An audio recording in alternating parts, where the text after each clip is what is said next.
भक्त का भाव में आप लोगों का स्वागत है। आज हम आपको कार्तिक मास के 16वें दिन की कथा सुनाने जा रहे हैं। नारद जी की बात सुनकर राजा पृथु ने हाथ जोड़कर विनम्रता पूर्वक कहा, हे महर्षि, अब भगवान की पूजा का महात्म कहिए। तब नारद जी बोले, हे महाराज पृथु, भगवान की पूजा किसी भी भाव से की जाए वह सदा फलदायी होती है। यदि कोई मनोविनोद में भी भगवान का भजन करता है तो उसे भी परम पद की प्राप्त होती है। फिर श्रद्धा युक्त होकर भगवत भजन करने वाले की गति क्या कहूँ, इसका तो वर्णन ही नहीं किया जा सकता। इस संबंध में मैं तुम्हें अति प्राचीन एक इतिहास सुनाता हूँ।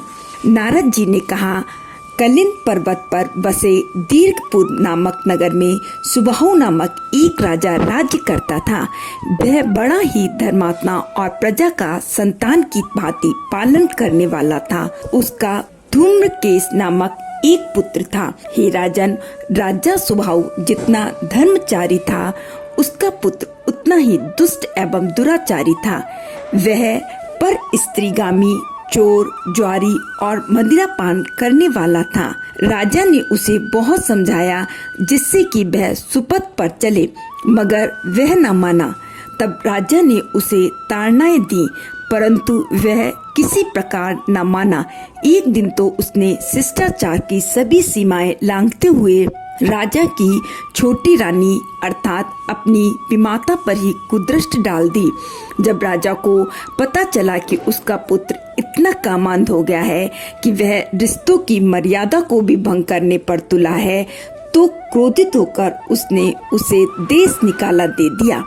अब राजकुमार वनों में रहता और भक्ष अवक्ष सबका सेवन करता, मदिरा पीता, चोरी चकारी करके जो धन प्राप्त करता उसे वेश्याओं पर खर्च कर देता। इसी प्रकार अनेक वर्ष बीत गए। राजकुमार एक वन से दूसरे वन और दूसरे से तीसरे इस प्रकार भटकते भटकते वह वृंदावन जा पहुंचा। वृंदावन में धूम्रकेश ने सतव्रत नामक एक परम विष्णु भक्त को देखा, जो अपना घर बार छोड़कर कार्तिक मास में वृंदावन में रहकर भगवान का पूजन करता और केवल कंद मूल फल खाता था।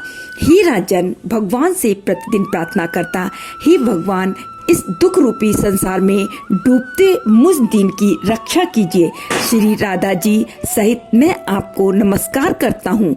इस प्रकार कहते कहते प्रेम मग्न होकर वह कभी रोने लगता और कभी हर्षित होकर नाचने और गाने लगता।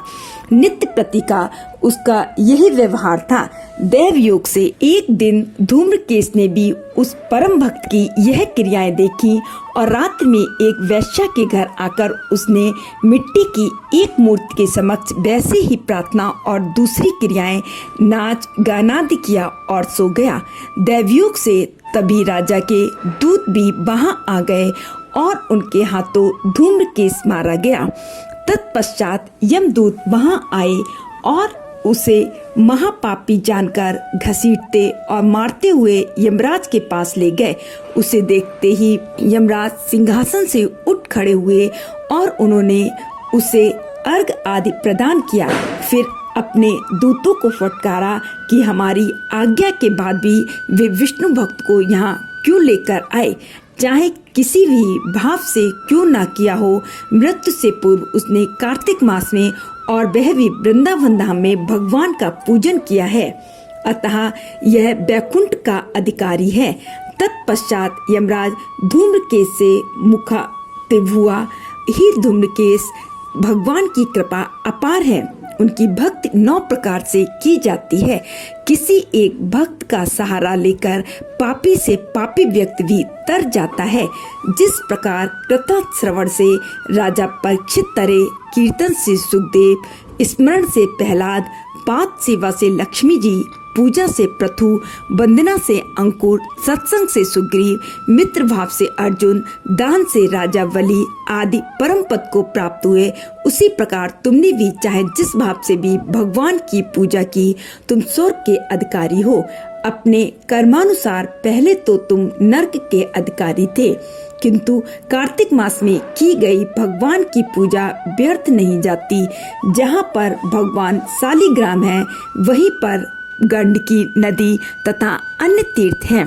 हे राजन, धूम्रकेश को शास्त्रों का तनिक विज्ञान नहीं था, अतः उसने करवत होकर यमराज से पूछा, हे स्वामी, भगवान सब नदियों को छोड़कर गंडकी को कैसे प्राप्त हुए? कृपा कर यह वृत्तांत मुझसे कहें। यहाँ तक की कथा सुनकर महाराज पृथु ने भी नारद जी से यही प्रश्न किया।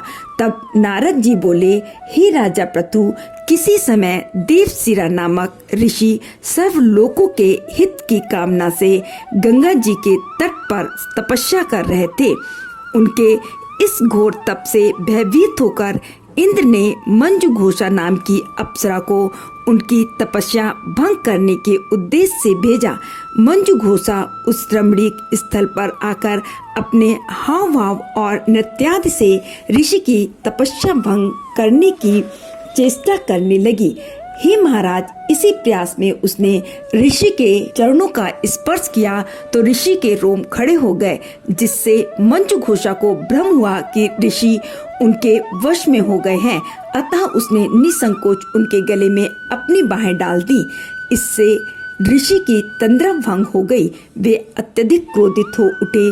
उन्होंने मंजुघोषा को श्राप दिया, तू मुझे पाप कर्म में घसीटकर इस संसार सागर में डालने आई है, इसलिए मैं तुझे श्राप देता हूँ, तू नदी हो जा। ऋषि का श्राप सुनकर मंजुघोषा रोने और बिलखने लगी और बोली, हे मुनि, मैं श्राप योग्य नहीं हूँ, आप मुझे क्षमा करें। हे महाराज पृथु, जब मंजुघोषा ने इस प्रकार बार बार मुनि से क्षमा याचना की तो उन्हें उस पर दया आ गई। वे बोले, जिस समय भगवान विष्णु वृंदा के श्राप से शिला रूप होंगे, तब वे तुमसे स्थित होंगे, तब तुम भगवान को धारण करने वाली होगी। इस प्रकार मेरे द्वारा दिया गया यह श्राप तुम्हारे लिए वरदान सिद्ध होगा। इस प्रकार की कथा सुनाकर यमराज ने राजकुमार धूम्रकेश से कहा, हे राजकुमार, जिस प्रकार अनजाने में भी किया गया पाप क्षमा योग्य नहीं होता, उसी प्रकार अनजाने में किए गए भजन का सुफल भी अवश्य मिलता है। इसलिए तुम भी अनजाने में किए गए भजन पूजन के कारण वैकुंठ के अधिकारी बन गए हो। अतः तुम विष्णु लोक को गमन करो। तभी भगवान विष्णु के गण वहां आए और उसे एक दिव्य रथ में बैठाकर विष्णु लोक को ले गए। आज की कथा यहीं समाप्त होती है। राधे राधे।